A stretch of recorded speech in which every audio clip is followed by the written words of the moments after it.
परमेश्वर की दया बनी हुई है। बिल्कुल रात को टाइम से 3:30 बजे आंख खुल जाती है। प्रभु कितना महान है।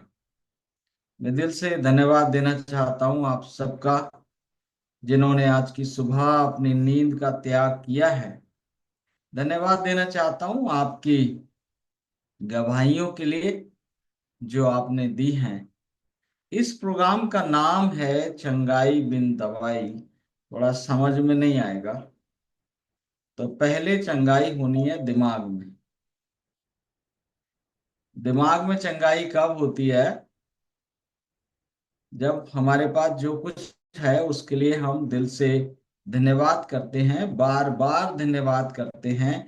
जो हमारे पास है उस पर हम फोकस करते हैं, तो जो हमारे पास नहीं है और हमें जरूरत है तो परमेश्वर वो दे देते हैं।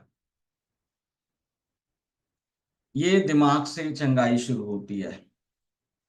और इसमें दो चीजें हैं, एक है धन्यवाद और दूसरा है उदारता। उदारता। मैं आप लोग की गवाहियां सुनता हूं, आज भी सुन रहा था। मेरा मन करता है कि काश कोई ऐसी जादू की छड़ी हम चलाते कि जब हमारे शरीर में कोई भी तकलीफ आ रही है तो हम डॉक्टर के पास जाने से पहले जो सारे डॉक्टर्स का डॉक्टर है उसके पास क्यों नहीं चले जाते। जो सारे डॉक्टर्स का डॉक्टर है। पूनम दवा गवाही दे रही थी कि डॉक्टर ने कहा इसकी इसका कोई इलाज नहीं है, मगर फिर भी दवाई खानी पड़ेगी। अब आपकी देखिए कॉमन सेंस क्या कह रहा है। जब इलाज ही नहीं है तो दवाई खाने की क्या जरूरत है? ये अगर इलाज है तो भाई ठीक है, दवाई खा लेते हैं, दवाई खा के ठीक हो जाएंगे। ऐसे ही कितनी बीमारियां हैं, डॉक्टर कह रहे हैं, बोले आपके बीपी का कोई इलाज नहीं है, फिर भी दवाई खाते रहिए। आपके कोलेस्ट्रॉल का कोई इलाज नहीं है, फिर भी दवाई खाते रहिए। आपके हार्ट प्रॉब्लम का कोई इलाज नहीं है, फिर भी दवाई खाते रहिए। आपके कैंसर का कोई इलाज नहीं है, फिर भी दवाई खाते रहिए। घपला है। घपला है। प्रभु करे कि आज की सुबह हमारे मन छुए जाएं और हम एहसास करें जब शरीर में तकलीफ आ रही है तो शरीर को सफाई करने के लिए समय चाहिए।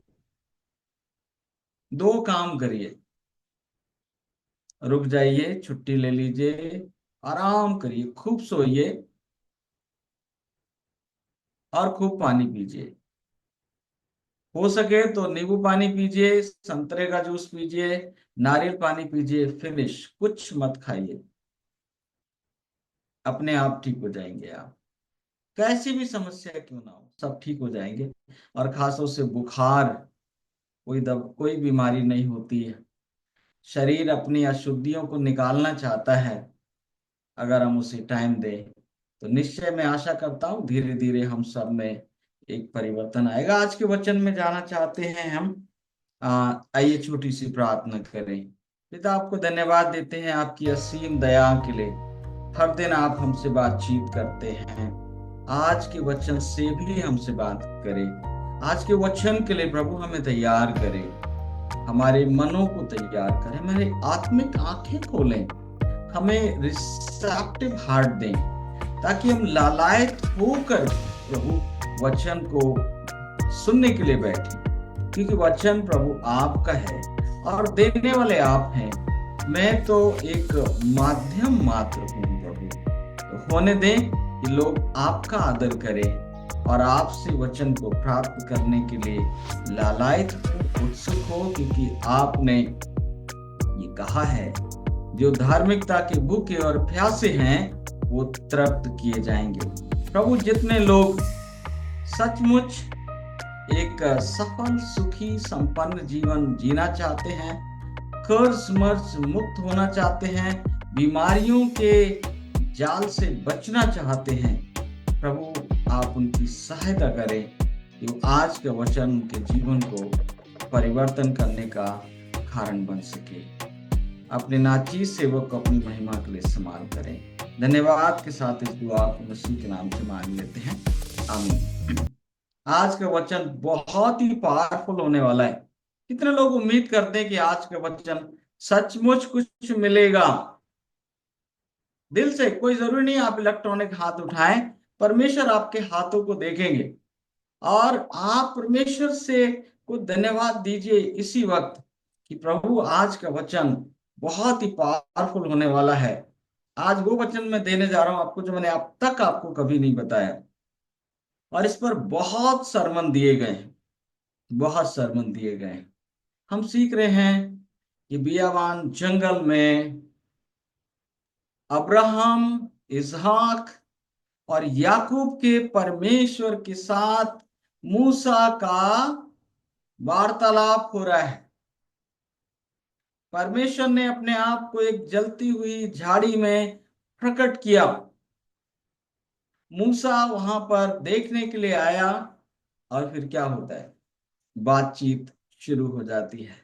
मूसा, तू पवित्र भूमि पर खड़ा है, अपने पांव से जूतियां उतार दे।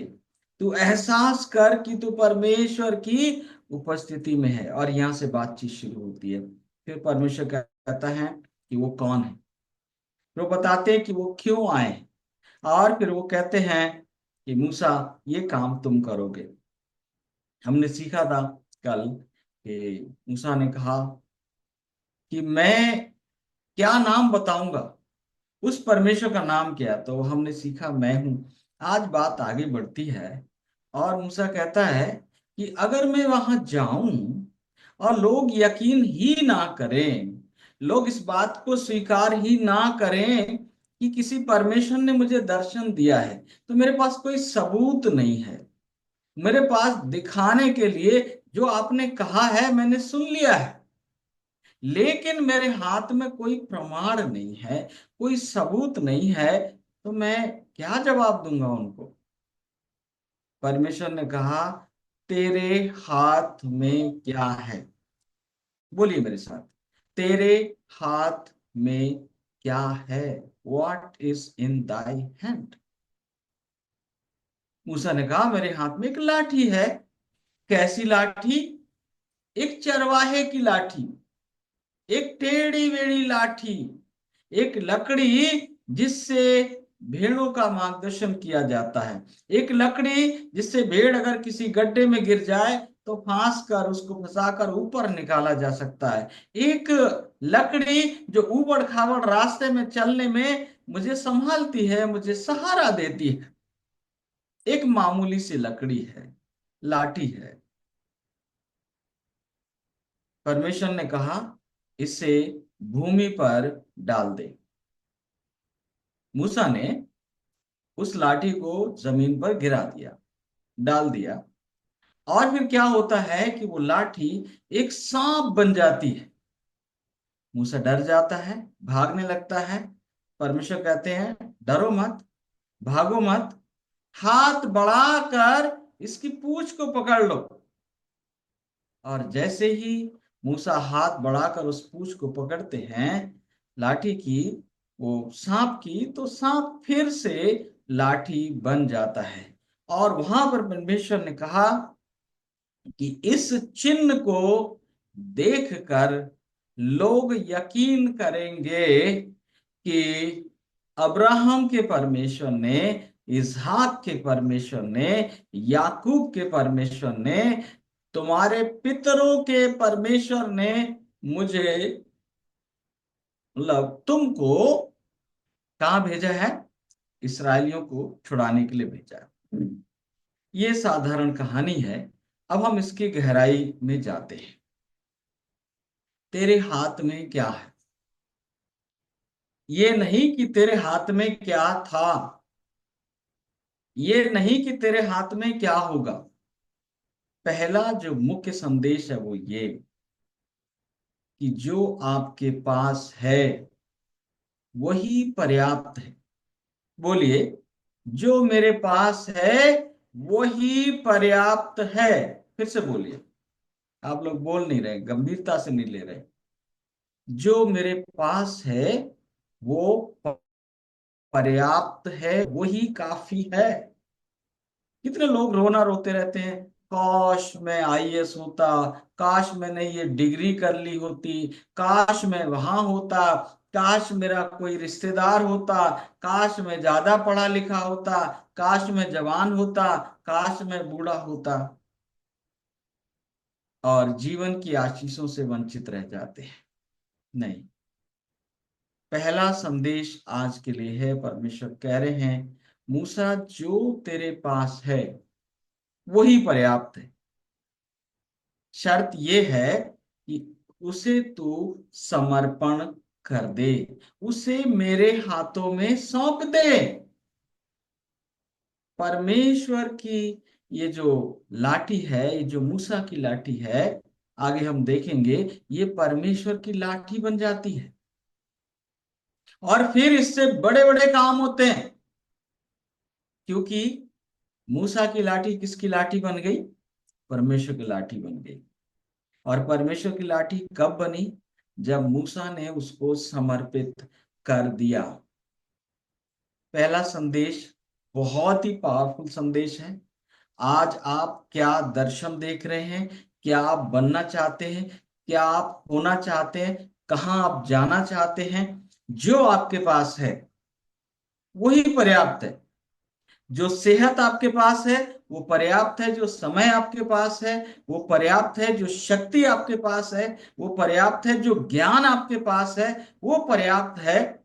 आवश्यकता है 100% समर्पण की। पूरी तरह से अपने आप को परमेश्वर के कंट्रोल में, परमेश्वर के नियंत्रण में, परमेश्वर के मार्गदर्शन में, परमेश्वर की मर्जी से चलने के लिए अर्पित करने की जरूरत है। और जब मूसा ने ऐसा किया तो वो लाठी सांप बन गई। अब सांप के बारे में आप 50 बातें सोच लीजिए, मैं तो एक ही बात सोचूंगा। प्रभु यीशु मसीह ने कहा कि मैं तुमको भेड़ियों के बीच में भेज रहा हूं, इसलिए तुम सांप की नाई बुद्धिमान बनो और कबूतर की नाई भोले बनो। कबूतर परमेश्वर की उपस्थिति, पवित्र आत्मा को दिखाता है जो मूसा के लिए उपलब्ध था। दूसरी बात है बुद्धि। सांप के समान क्या बनो? बुद्धिमान बनो। जब तुम एक महान काम करने जा रहे हो तो तुम्हें पहली चीज जो परमेश्वर देगा, जब तुम अपने आप को समर्पण करोगे तो परमेश्वर क्या देगा आपको? बुद्धिमान बनाए।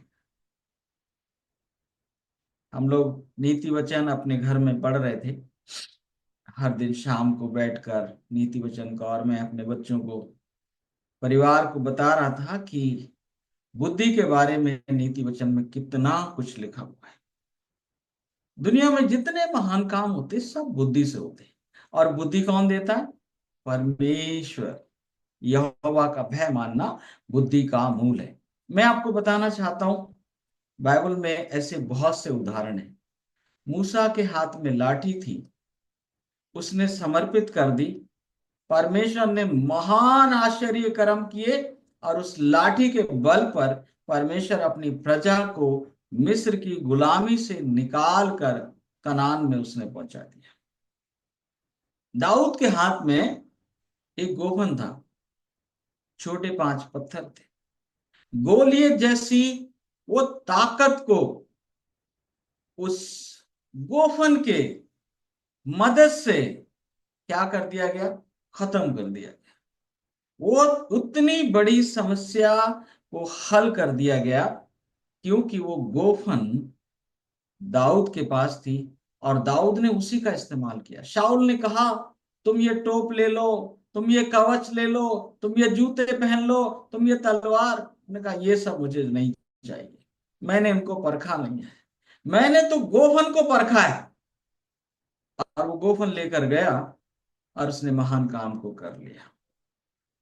शिमशोन के बारे में लिखा हुआ है, शिमशोन को जब फलिस्तियों को मारना था, उसके हाथ में गधे का एक जबड़ा आ गया, मरे हुए गधे की जबड़े की हड्डी आ गई। और आप पढ़ लेना वहां पर, उसने हजारों को मार कर गिरा दिया जबड़े की हड्डी से। तेरे हाथ में क्या है? एक दिन यीशु मसीह के सामने 5,000 पुरुषों की भीड़ थी। स्त्रियां और बच्चे तो कितने होंगे? कम से कम 15,000 लोग होंगे। सारे भूखे थे, 3-4 दिन से उनके साथ थे। मीटिंग समाप्त हो गई थी, वापस भेजने का समय आ गया। प्रभु ने कहा चेलों से इन्हें कुछ खिलाओ पिलाओ, मैं इनको भूखे नहीं भेजूंगा। और वहां भीड़ में एक लड़का था जिसके पास जौ की 5 रोटी और 2 मछलियां थी। तेरे हाथ में क्या है? दे दिया उसने।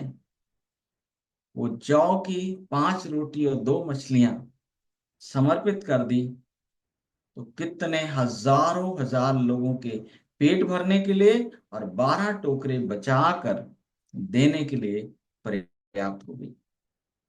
आज का संदेश केवल एक है, आपके पास क्या है? क्या आप उसको अर्पित करोगे? समस्या ये नहीं है कि आपके पास कुछ नहीं है, समस्या ये है कि जो आपके पास है आप उसे अर्पण नहीं करना चाहते।